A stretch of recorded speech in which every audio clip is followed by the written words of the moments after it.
Muy bien, mira, la semana pasada vimos los pasos de la exégesis. Eh, Nos quedamos hasta el punto de la diagramación en griego.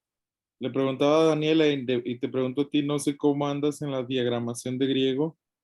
¿Sí te acuerdas un poco o...? Me acuerdo poco. Es lo que le iba a decir, parece que sí. Lo vimos, eso sí lo vimos. Ajá. Sí me acuerdo un poquito. Mira, yo estoy pensando en invitar a una hermana, a una amiga que en su exégesis le hizo muy bien. Y ella las diagramaciones como que sí las tomó así tal cual. Y de hecho el ejemplo que le enseñaba a Daniela de su exégesis se me hizo muy bien. Entonces voy a tratar de invitarla para que nos ayude con la diagramación. Ok. Yo también, es que lo que le digo a Daniela es, generalmente la diagramación se hace más en la exégesis, no tanto en el estudiar griego. Casi siempre el estudiar griego llega como hasta un punto. Y ya después de que estudias todo, la gramática, los tiempos, los participios, etcétera, viene la diagramación, pero la diagramación tiene que ver más con la exégesis que con la materia en sí. Entonces, pues necesitas estar haciendo con muchas exégesis para estar practicando la diagramación, ¿no? Entonces, yo obviamente tengo el conocimiento de la diagramación, no tanto la práctica porque no he estado haciendo mucho exégesis, pero por ejemplo, lo que a mí me causa un poquito de ruido es las distancias entre, porque lleva una centímetros de distancia en cada palabra. Por ejemplo, si es una conjunción, si, o sea, tengo ciertas cosas que pulir al respecto. Entonces, todavía nos da tiempo porque lo que necesitamos ver es la estructura de la exégesis y ya llegar a la diagramación. Entonces, yo creo que todos vamos a reaprender lo de la diagramación, porque es parte, son la diagramación gramatical, semántica, y me parece que la última es, no me acuerdo cómo se llama la última, pero la última ya es traducida. Por ejemplo, la primera es gramatical, haces tu diagramación en griego, haces el análisis gramatical en griego. Luego semántico lo pones por conceptos, griego y traducción, y finalmente una sola de pura traducción, donde ya te queda la estructura de lo que el autor bíblico está tratando de decir. Y ya a partir de ahí, pues se puede hacer un bosquejo, ¿no? Entonces, bueno, voy a ver si contacto a la hermana, si no, pues yo creo que le entramos nosotros, ¿no? Sí necesito decirles con tiempo cuándo sería para que estemos bien atentos a esa clase porque va a ser clave.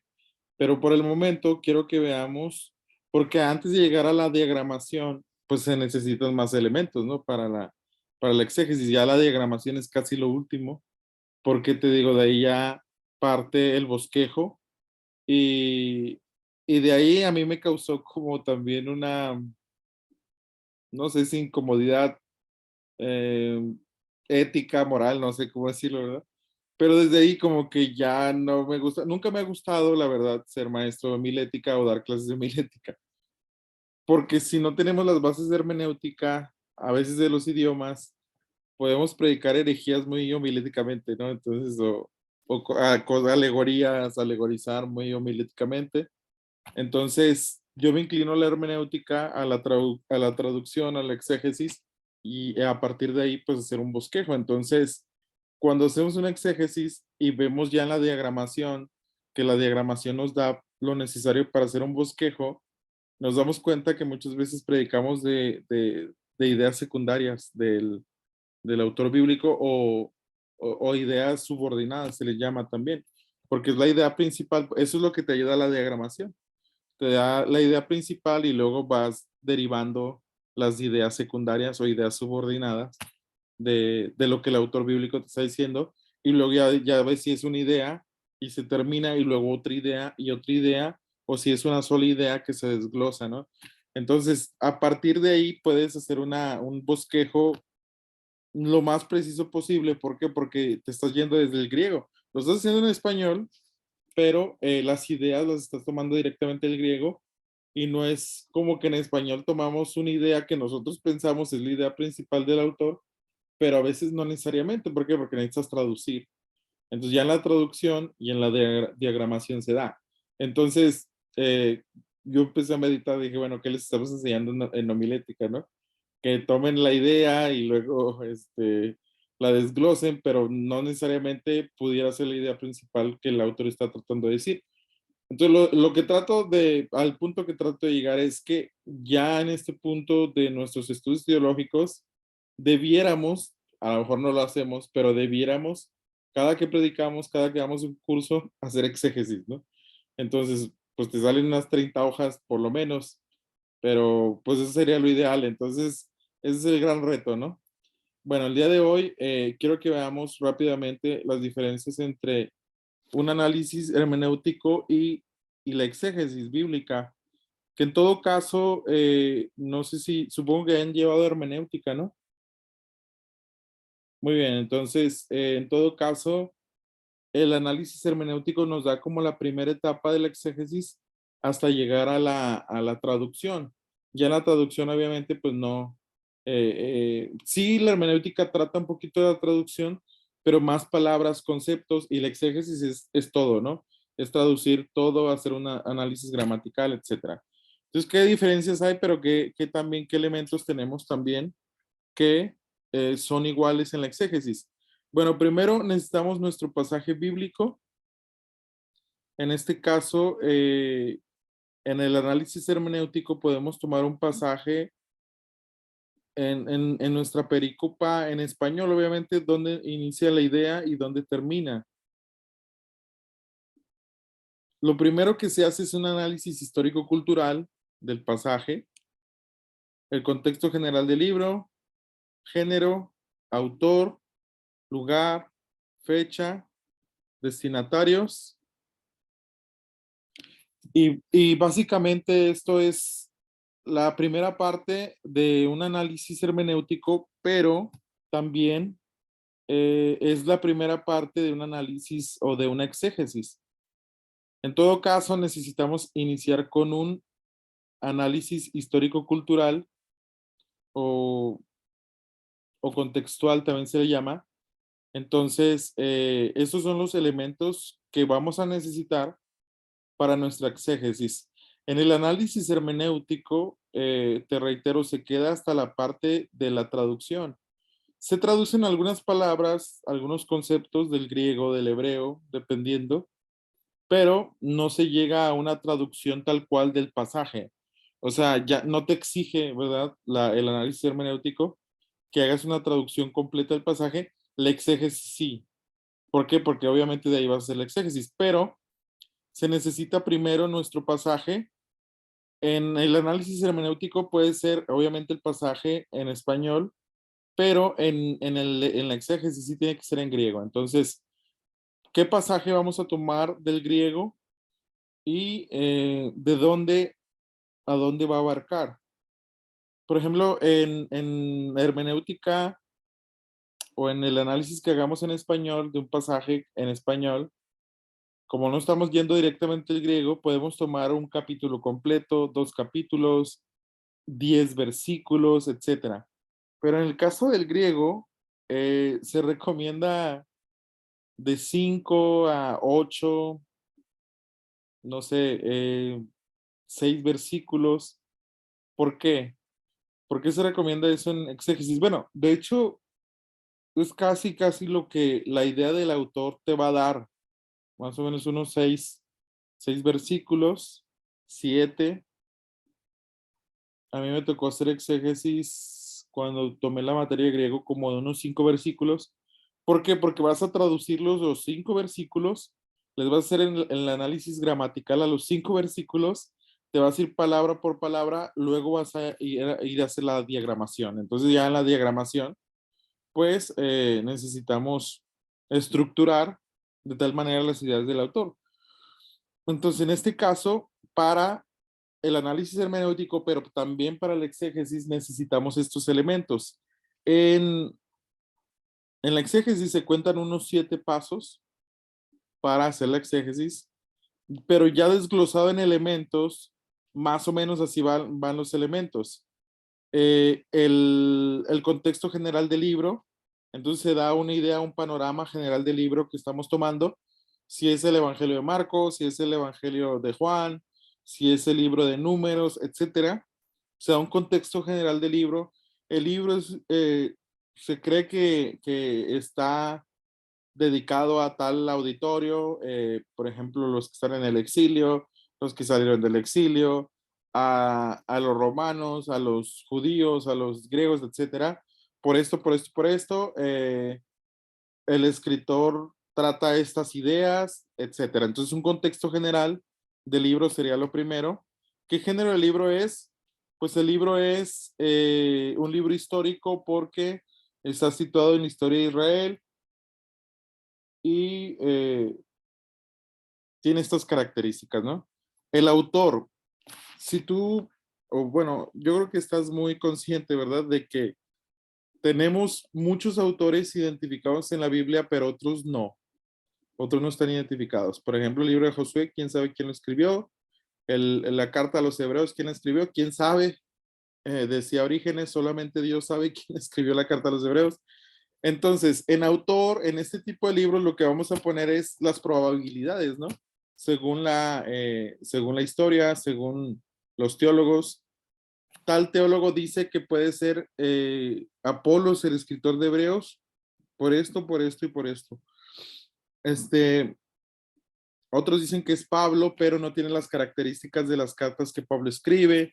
En fin, en el autor no solamente debemos de poner, bueno, es el Evangelio de Juan, pues lo escribe Juan, ¿verdad? No, debemos de argumentar quién sería el autor en todo caso, en el autor del libro, y qué posturas o qué comentaristas lo mencionan o qué teólogos lo mencionan.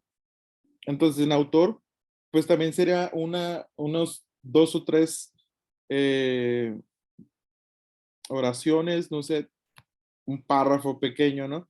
Respecto al autor. ¿Por qué? Porque pues necesitamos en la exégesis estar argumentando lo que estamos diciendo. Entonces, no podemos decir solamente el libro de Hechos lo escribió Lucas.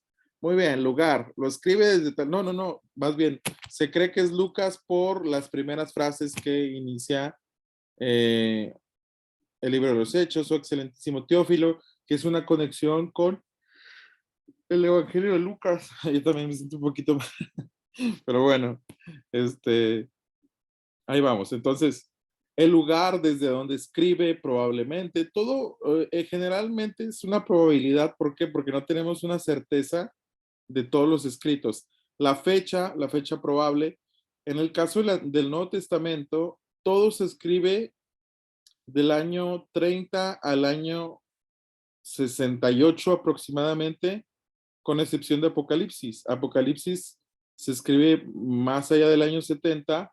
Creemos que Juan tiene más de 90 años cuando escribe el Apocalipsis, pero ¿por qué creemos que la mayoría de las fechas de los escritos del Nuevo Testamento son antes del año 70? Porque no mencionan la caída de Jerusalén. Porque Jerusalén cae en el año 70, la profecía que el Señor Jesús hace de la destrucción de Jerusalén, y ninguno de los autores bíblicos del Nuevo Testamento hacen referencia a la caída de Jerusalén. Entonces, por eso la mayoría de los escritos, con excepción de Apocalipsis, se cree que están entre el año 68, 69 máximo, y desde el año 30, 40 hasta el 68, 69. Entonces, la fecha obviamente va a ser aproximada, pero esas son las fechas en general de el Nuevo Testamento. Entonces, lo que te trato de decir es que en cada elemento que pongamos para nuestra exégesis, porque esto es la primera parte de la exégesis, ¿no? O sea, antes de llegar a la traducción, antes de llegar a las palabras, etcétera, en griego, necesitamos un contexto general del libro, el género del libro, el autor, la fecha, el lugar, fecha, destinatarios. Es importante lo de los destinatarios también, porque vamos a comprender un poco de la cultura de lo que el autor bíblico nos va a decir respecto a quienes les está escribiendo, ¿no? Entonces, el análisis histórico-cultural es la primera parte de un análisis o un estudio hermenéutico, pero también de un estudio o de un exégesis, más bien dicho. Bien, para ahondar un poquito más en los conceptos del contexto histórico, pues hay que ver el contexto político, quién reinaba en ese momento, en qué momento histórico político están, el contexto económico, el modo de producción económica, obviamente es importante también y necesitamos agregarlo a nuestro análisis o a nuestro exégesis. ¿Por qué? Porque nos va a dar luz de elementos importantes. Por ejemplo, el sábado tomaba un poquito este tema con los alumnos de hermenéutica y les decía, en el modo de producción económica de la Biblia encontramos la ganadería, la pesca, encontramos la agricultura, pero no debemos dejar de lado que aún dentro del contexto del Nuevo Testamento, el esclavismo es parte del modo de producción económica. Entonces, por ejemplo, a veces nos causa ruido, a mí me causaba mucho ruido, ya después pues traté de asimilarlo. ¿Por qué Filemón tenía esclavos, no? Si era un buen cristiano.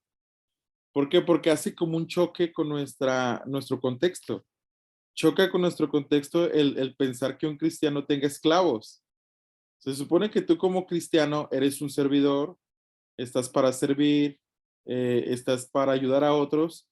Entonces, que tú tengas sirvientes, que tú tengas esclavos como cristiano, como que sí nos causa un poquito de ruido, ¿no? Porque pues no es como incluso muy cómodo, ¿no? Decir, no, es que un cristiano tiene esclavos. Sin embargo, es el contexto del Nuevo Testamento y del Antiguo.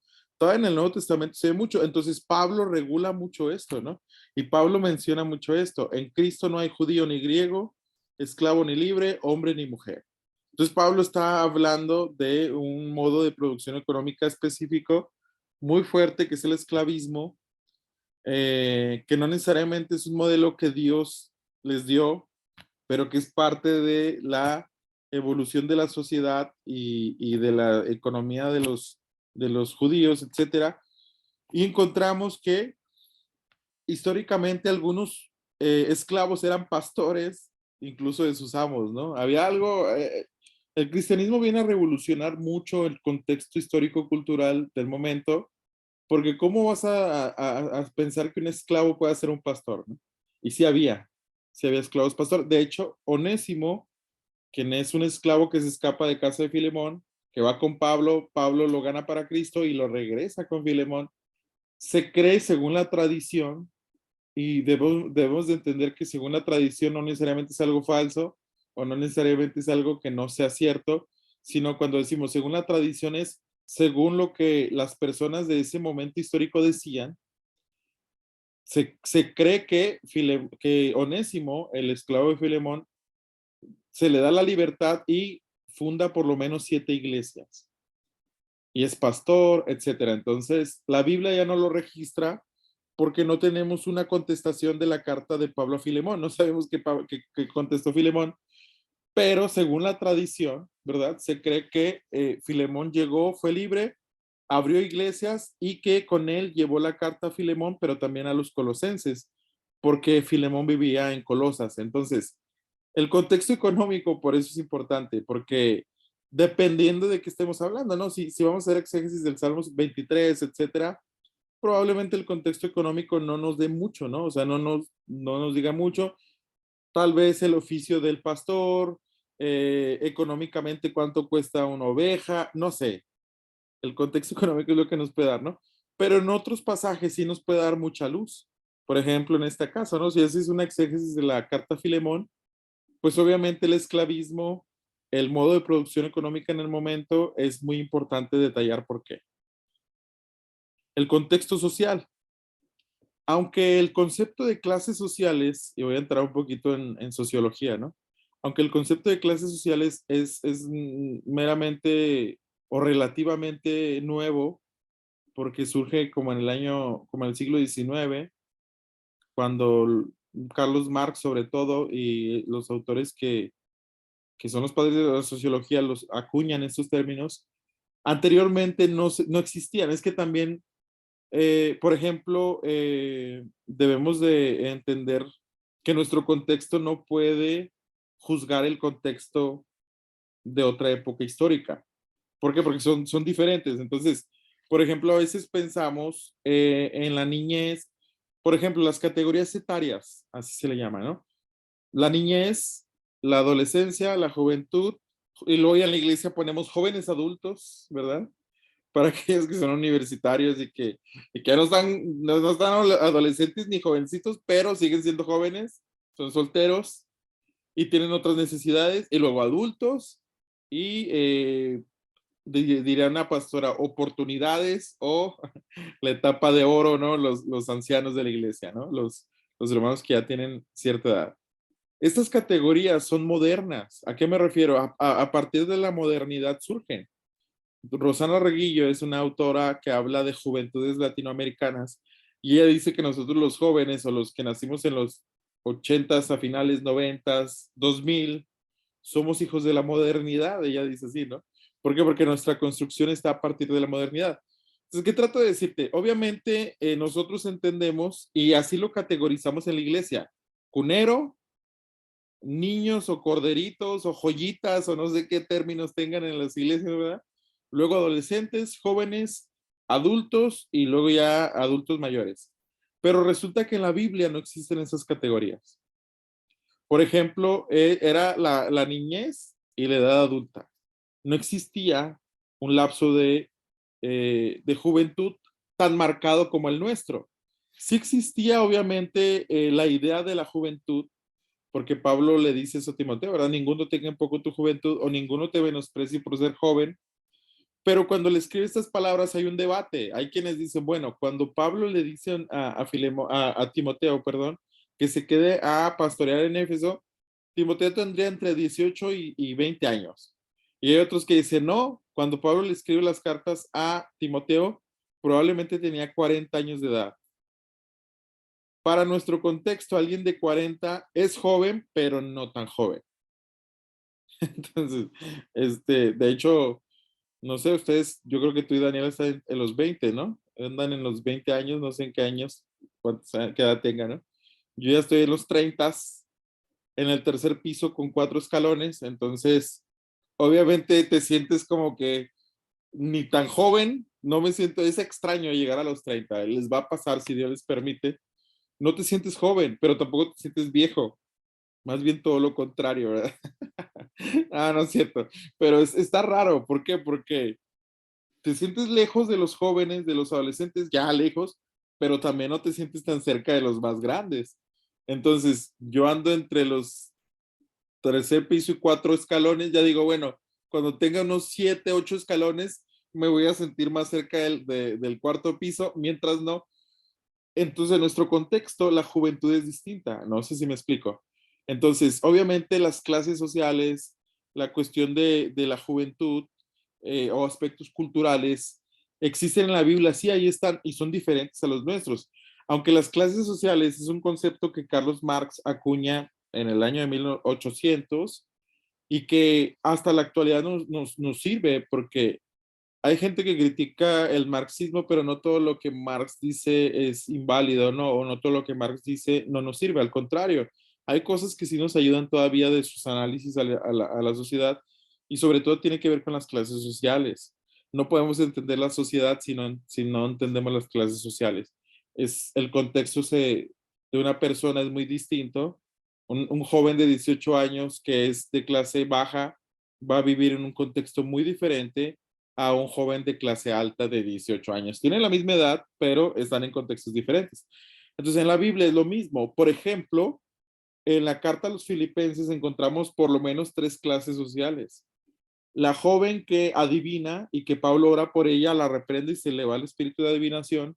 Ella es una esclava que tiene un espíritu de adivinación. Obviamente entendemos que está endemoniada porque es el demonio o el diablo le ayuda con el espíritu de adivinación.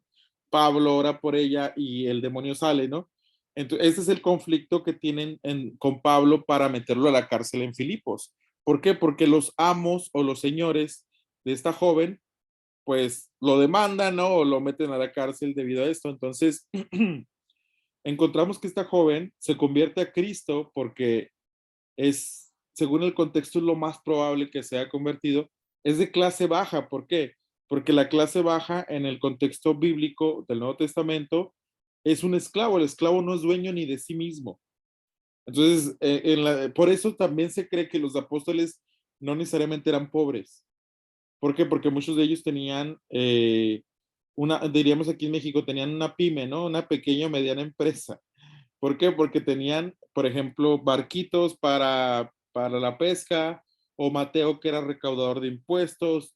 Entonces, no necesariamente los apóstoles son pobres en el contexto económico y social del Nuevo Testamento. Un pobre era un esclavo, el que no era dueño ni de sí mismo. Entonces, en la iglesia de Filipos encontramos a la joven de espíritu de adivinación, puede ser la joven o la persona de clase baja.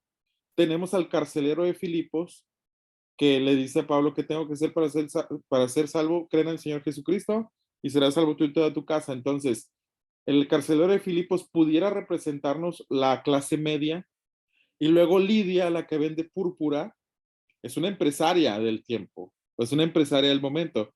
Pudiéramos categorizarla como alguien de clase alta.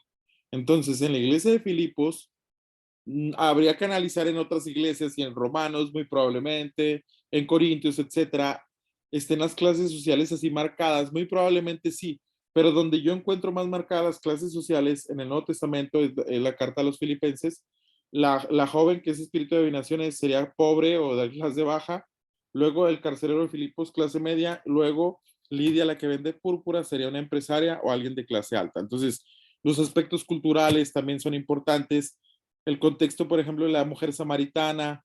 Hay muchas cuestiones culturales que no entendemos porque no es nuestra cultura y tenemos que analizarlas. Entonces, por eso el contexto, pues es bien importante, ¿no? Las ceremonias religiosas. Por ejemplo, una vez yo estaba predicando en la iglesia y les decía: hermanos, cuando alguien venía con un cordero para que fuera perdonado, ponía sus manos sobre el cordero, los pecados de la persona se transferían al cordero, el cordero era degollado, era sacrificado para posteriormente quemarlo en el altar, y Dios perdonaba los pecados. Se acerca un hermano al final del culto y me dice: hermano, ¿dónde dice eso en la Biblia? Porque la Biblia no lo dice específicamente. Entonces, ¿cómo sabemos que se hacía así la ceremonia religiosa? Porque estudiamos el contexto histórico y cultural, ¿no? O sea, ¿de qué manera se hacían los sacrificios? La Biblia nos da luz, nos da ciertos elementos, pero no nos da todos, entonces necesitamos estudiar, ¿no? Obviamente. Entonces, cuando estudiamos las ceremonias religiosas, vamos a sacar detalles que la Biblia no nos dice, pero el contexto histórico sí, y cultural.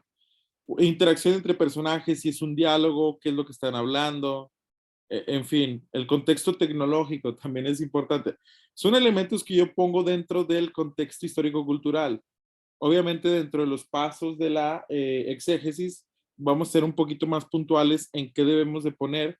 Casi lo más seguro es que, y de cajón, debemos de poner lo primero, ¿no? Que veíamos: el género, el autor, el lugar, la fecha, el destinatario, un contexto general. Pero si queremos ahondar un poquito más en el contexto histórico-cultural, pues podemos poner también estos elementos. El contexto tecnológico, por ejemplo, tiene que ver con la tecnología del momento. Jesús dice: si alguno de ustedes hace caer a mis pequeños, mejor les sería colgarse una piedra de molino. ¿Cómo es una piedra de molino? ¿Qué elementos tiene? ¿Qué características? ¿Cuánto pesa? Etcétera. Entonces, el contexto tecnológico tiene que ver con la tecnología, si se da en nuestro pasaje, ¿no? Si nos habla de algo de tecnología al momento, el contexto inmediato del pasaje. Luego pasamos al análisis léxico-sintáctico en hermenéutica, que en la exégesis pues sería un análisis gramatical, ¿no? Identificar la forma literaria general, prosa, poesía, señalar el desarrollo del tema del autor y mostrar cómo el pasaje armoniza con el contexto. Eso sería un análisis hermenéutico. Identificar las divisiones naturales del texto, en este caso nuestra pericopa, pero en el caso del análisis hermenéutico puede ser desde el español, obviamente. Estamos tomando un pasaje en español. Identificar las palabras conjuntivas dentro de los párrafos y oraciones, conjunciones, preposiciones, pronombres relativos. Determinar individualmente el sentido de las palabras. Esto es en el análisis hermenéutico. En la exégesis debemos identificar la forma literaria general, prosa, poesía, señalar el desarrollo del tema del autor y mostrar cómo el pasaje armoniza con el texto, identificar las divisiones naturales del texto, identificar las palabras conjuntivas, pero todo desde el griego. ¿Cuál es la diferencia? La diferencia en el análisis hermenéutico lo podemos hacer desde el español, pero en la exégesis todo tiene que ser desde el griego. Identificar la forma literaria general del texto bíblico desde el griego, señalar el desarrollo del tema del autor y mostrar cómo el pasaje armoniza con el texto desde el griego, identificar las divisiones naturales del texto, que sería nuestra perícopa, dónde empieza la idea, dónde termina, en griego. Esa es la diferencia con el análisis hermenéutico. El análisis hermenéutico puede ser desde el español, pero el exégesis nos obliga a hacerlo desde el griego. Identificar palabras conjuntivas, que de hecho todo esto va en la diagramación, ¿verdad? En la diagramación gramatical y semática. El kai, por ejemplo, que es la conjunción y, el pasaje, por ejemplo, de yo soy el camino, la verdad y la vida. En griego es ego, eimi, jodos, kai, aletheia, kai, zoe. Entonces, jodos, camino, kai y aletheia, la verdad, kai y zoe, la vida. Entonces, la conjunción kai obviamente está uniendo ideas en la exégesis, sobre todo la diagramación, pues va a ser importante, ¿no? Entonces, sería casi igual el análisis hermenéutico al exégesis. La diferencia es que el exégesis ya es directamente del griego. ¿Qué instrumentos podemos usar? Una concordancia hebrea, griega, española, léxicos, diccionario griego-español, hebreo-español, en este caso sería griego-español porque estamos hablando del Nuevo Testamento, diccionarios teológicos, Biblias interlineales, ojo solo para transliteración. Obviamente, si vamos a hacer exégesis, no se recomiendan las Biblias interlineales, porque pues ya no estarían haciendo la chamba, ¿no? De la traducción. Entonces, se recomienda cuando a veces quieres ver algo rápido, ¿no? Por ejemplo, si tienes cierta duda en tu traducción, decir, bueno, ¿qué es cómo lo traduce la interlineal? Esta palabra, ¿cómo la traduce? A lo mejor ahí es válido, ¿no? Pero ya tomar la interlineal pues te está haciendo el trabajo de la traducción, entonces por eso no es recomendable a menos de que sea una consulta muy específica, ¿no? Léxicos analíticos, gramática hebrea y griega, para la exégesis en general, para nosotros sería en griego, ¿por qué? Porque es Nuevo Testamento. Analizar la sintaxis, la redacción desde el griego. Ya en exégesis todo tiene que ver con el idioma original. Colocar los resultados de su análisis léxico-sintáctico en palabras no técnicas y fáciles de entender que transmitan con claridad el significado del autor que tenía en mente. Esto es para los que hacemos, cuando hacemos un análisis hermenéutico, pero cuando hacemos un exégesis, los resultados del análisis que hagamos es nuestra traducción, probablemente sin refinar, pero con nuestras palabras o con las palabras que sean las más precisas a la traducción. Bueno, también el análisis hermenéutico habla de un análisis teológico. En este caso, en la exégesis, sobre todo el Nuevo Testamento, no tiene, sí tiene importancia, pero no tanto. ¿Por qué? Porque esto tiene que ver más con el Antiguo Testamento. Por ejemplo, cómo armoniza este pasaje con el modelo total de la revelación de Dios. La revelación de Dios es continua o discontinua y hay dos posiciones, ¿no? Las dispensaciones, que tiene que ver con el Antiguo Testamento y hace una conexión con el Nuevo Testamento y que está este mapita muy famoso, y la teoría de la teología del pacto. Entonces, esto se usa sobre todo cuando es una exégesis del Antiguo Testamento, sí es muy importante ver esto. En el Nuevo Testamento, pues ya estamos en el nuevo pacto, entonces, lo que nos pudiera hacer llegar a un análisis teológico es que tiene que ver nuestro pasaje del Nuevo Testamento con pasajes del Antiguo Testamento. Cabe mencionar que estas dos posturas son las más fuertes, ¿no? La de las dispensaciones, que de hecho el concilio de las Asambleas de Dios en México se considera dispensacional. Muchos que estamos ahondando un poquito en la hermenéutica, en la exégesis, etcétera, no nos posicionamos en lo dispensacional.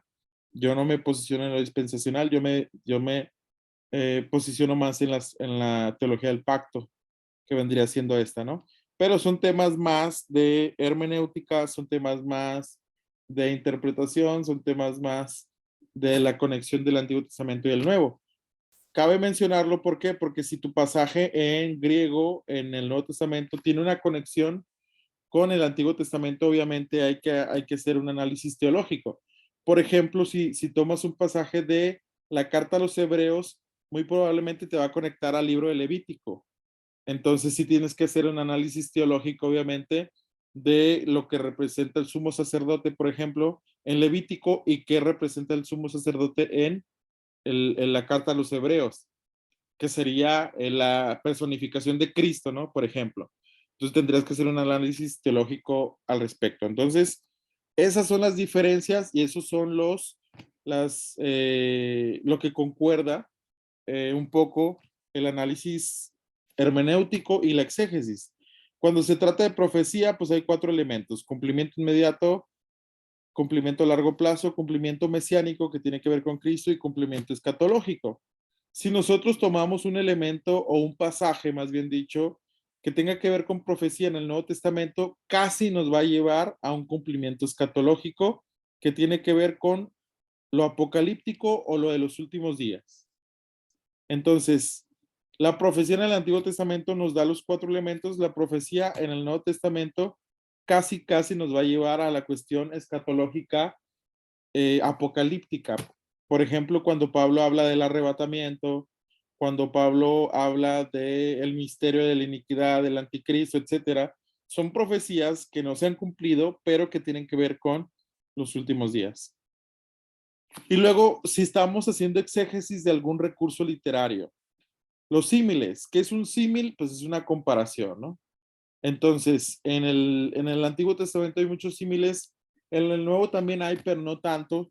Si estamos, son elementos o recursos literarios que debemos de considerar, aun y cuando los analicemos desde el griego, porque son figuras literarias que ya nos marcan camino. Si es una metáfora, por ejemplo, yo soy la puerta de las ovejas, si estás haciendo exégesis de una metáfora, pues obviamente tiene una forma de interpretación porque no es un sentido literal. Los proverbios, ¿no? Si es un proverbio que obviamente abundan más en el Antiguo Testamento que en el Nuevo. Si es una parábola, pues obviamente necesitamos saber la estructura literaria de una parábola en el contexto del Nuevo Testamento, etcétera, los elementos, por qué se le considera parábola.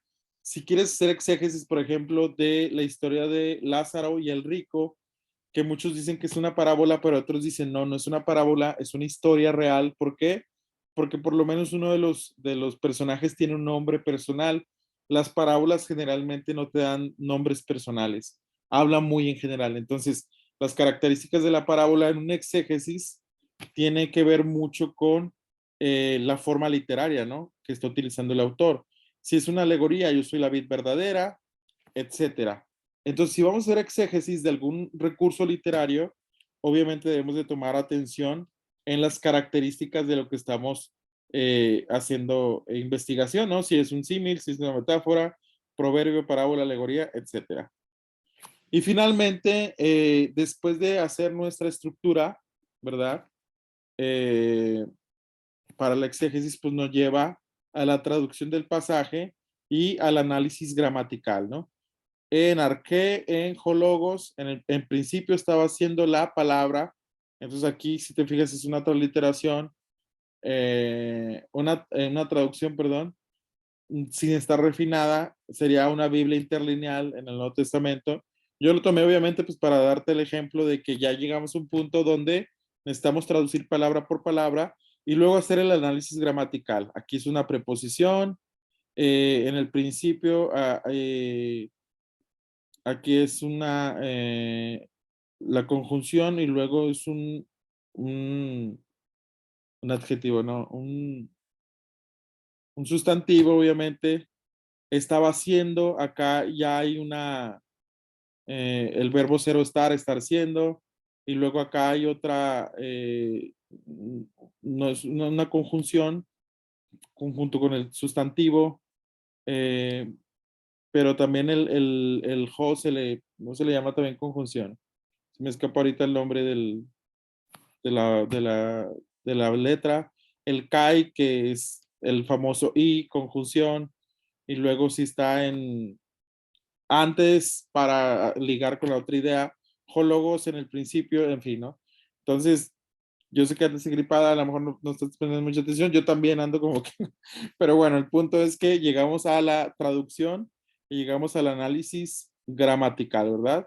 Si está en masculino, femenino, presente, futuro, etcétera, ¿no? Y tenemos que irlo poniendo. Ya después de esto, pues nos va a llevar a la diagramación. Hasta aquí vamos cerrando. Esto era el propósito de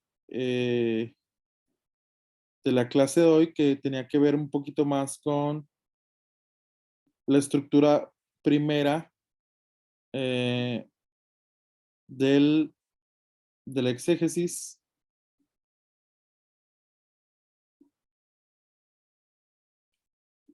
No sé si tienes dudas, comentarios. No, profe, pero ya llegó mi otro profesor. Ok, muy bien. Entonces, hasta aquí lo dejamos. Ok, profe, muchas gracias. Sería la base. Igual está grabada la clase para subirla a YouTube. El día de hoy yo también no ando muy en mis 5 sentidos, ¿verdad? Porque me siento un poquito mal también. Pero bueno, ya sacamos la clase de hoy. Eh, yo creo que necesito irles dando la estructura de los pasos ya concreto, ¿verdad? Es un formato, por así decirlo, de la exégesis y luego vemos lo de la diagramación también, que es importante. Y luego hay más temas que tenemos que ver, pero creo importante darles esto para que ya vayamos avanzando, ¿sale? Dios Ok, te profe, bendiga. gracias. Nos vemos la próxima semana. Dios le bendiga, profe. Bye.